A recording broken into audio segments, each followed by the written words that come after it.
This is a makeshift school for the children. As you know, the floods have hit. Millions of people are affected. From among them, almost half are children. So what we've done is we've tried to provide a makeshift school in order to keep them occupied and not to disrupt their education while their parents are trying their best to survive and to make ends meet. So alhamdulillah, this tent is one such example from Abdullah Aid, and here there are quite a few children. It is growing, they're very excited, and let's greet them inshallah. Assalamu alaikum.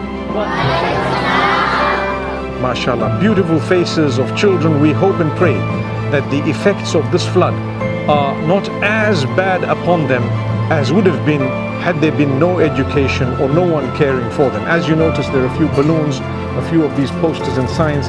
Try to make it seem as best as possible. May Allah make it easy. With your help, this has come to be. With greater help, inshallah, we would be able to provide a better facility, greater facility for them. May Allah bless you all and grant us all goodness. Ameen. Abdullah add ने हम लोगों को school भी लगा के दिया, हम लोग खेल भी रहे हैं और पढ़ाई भी हो रही है। हम लोग बहुत खुश हैं। हमारे गांव में सैलाब आया था, हम बहुत परेशान हो गए थे। अब्दुल्ला ऐड का शुक्रिया, हमें स्कूल लगा के दी उसने।